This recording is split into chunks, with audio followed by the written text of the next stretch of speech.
അസ്സലാമു അലൈക്കും വറഹ്മത്തുള്ളാഹി തആല വബറകാതുഹു. പ്രിയമുള്ളവരെ, പരിശുദ്ധ റജബ് മാസമാണ്, അല്ലാഹുവിൻ്റെ മാസമാണ്. ഈ മാസത്തിൽ ധാരാളമായി ഇസ്തിഗ്ഫാർ വർദ്ധിപ്പിക്കേണ്ട ഒരു മാസമാണ്. അല്ലാഹു സുബ്ഹാനഹു വ തആല പാവങ്ങളെല്ലാം പുറത്തു തന്ന് അവൻ്റെ സ്വർഗം ഹിസാബും അദാബുമില്ലാതെ ലഭിക്കുന്ന സജ്ജനങ്ങളിൽ അല്ലാഹു നമ്മേവരെയും ഉൾപ്പെടുത്തട്ടെ. ആമീൻ യാ റബ്ബൽ ആലമീൻ. ബഹുമാനികൾ, ഇന്നത്തെ ക്ലാസ്സിൽ നിങ്ങൾക്ക് പരിചയപ്പെടുത്തുന്ന ഒരു മുഖ്യമായ ദിക്ർ, ലക്ഷക്കണക്കിന് പാവങ്ങൾ പുറത്തു കിട്ടാനും ലക്ഷക്കണക്കിന് ഹസനത്ത് മിനിറ്റുകളെ കൊണ്ട് അക്കൗണ്ടിൽ ആഡാവാനും അതേപോലെ തന്നെ ലക്ഷക്കണക്കിന് മഹത്വങ്ങൾ നമുക്ക് ലഭിക്കാൻ മുത്തായ നബി സല്ലല്ലാഹു അലൈഹി വസല്ലമ തങ്ങൾ പഠിപ്പിച്ച അത്ഭുത ദിക്ർ മഹാനായ തുർമുദി ഇമാം ഉദ്ധരിക്കുന്ന ഹദീസിൽ നമുക്ക് കാണാം.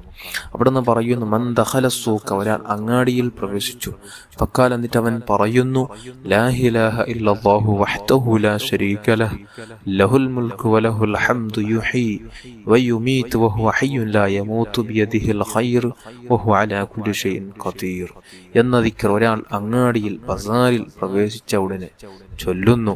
അത് ബസ്സിൽ യാത്ര ചെയ്യുമ്പോഴോ നാം വാഹനത്തിൽ യാത്ര ചെയ്യുമ്പോഴോ അല്ലെങ്കിൽ നടന്നു പോകുമ്പോഴോ ഏത് നിലക്കും അങ്ങാടി കിട്ടിയാൽ, ബസാർ കിട്ടിയാൽ അവിടെ വെച്ച് ഒരാൾ ഒരു തവണ ഈ ദിക്ർ ചൊല്ലിയാൽ കതബല്ലാഹു ലഹു അൽഫ അൽഫി ഹസനത്തിൻ ومحى عنه ألف ألف سيئة ورفع له ألف ألف درجة.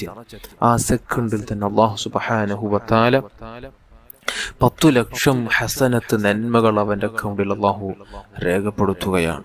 തീർന്നില്ല, വമഹാ അൻഹു അൽഫ അൽഫി സയ്യിഅത്തിൻ, അദ്ദേഹത്തിന്റെ 10 ലക്ഷം പാവങ്ങൾ, എല്ലാ ചെറു ദോഷങ്ങൾ, 10 ലക്ഷം വരെ ദോഷങ്ങൾ അല്ലാഹു തആല പുറത്തു കൊടുക്കും.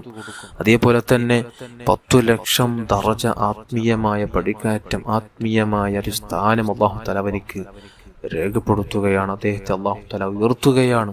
10 ലക്ഷം സ്ഥാനം കൊടുത്ത് അദ്ദേഹത്തെ അല്ലാഹു തആല ആത്മീയമായി ഉയർത്തിക്കളയുകയാണ്. അത്രയും മഹത്വമാണ് ഈ ഒരു ദിക്ർ.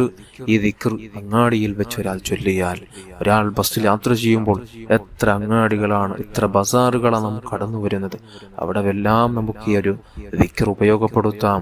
മഹാന്മാർ ഈ ദിക്റിന്റെ മഹത്വം ഉൾക്കൊണ്ട് അവർ അറിഞ്ഞ് അങ്ങാടിയിലേക്ക് വെറുതെ ഒന്ന് പോകും ഈ ദിക്ർ ഒന്ന് ഉപയോഗപ്പെടുത്താൻ വേണ്ടി. ഇതിന്റെ മഹത്വം ഒന്ന് ജീവിതത്തിൽ അവരുടെ അക്കൗണ്ടിൽ രേഖപ്പെടുത്തി കിട്ടാൻ വേണ്ടി അവർ വെറുതെ ഒന്ന് അങ്ങാടിയിലേക്ക് പോകുമായിരുന്നു എന്ന് മഹാന്മാർ കിതാബുകളിൽ രേഖപ്പെടുത്തിയായിട്ട് കാണാം. കൂടെ എല്ലാവരും ഈ ദിക്റിനെ ഇഷ്ടപ്പെടുത്താതെ അങ്ങാടിയിൽ വെച്ച് ചൊല്ലുക. ഒന്നുകൂടി നിങ്ങൾക്കത് ഓർമ്മപ്പെടുത്താം. ലാ ഇലാഹ ഇല്ലല്ലാഹു വഹ്ദഹു ലാ ശരീക ലഹ് ലഹുൽ മുൽക്കു വലഹുൽ ഹംദു യുഹീ വയുമീതു വഹുവ ഹയ്യുൻ ലാ യമൂതു ബിയദിഹിൽ ഖൈർ വഹുവ അലാ കുല്ലി ഷൈഇൻ ഖദീർ. അല്ലാഹു സ്വീകരിക്കുമാറാകട്ടെ.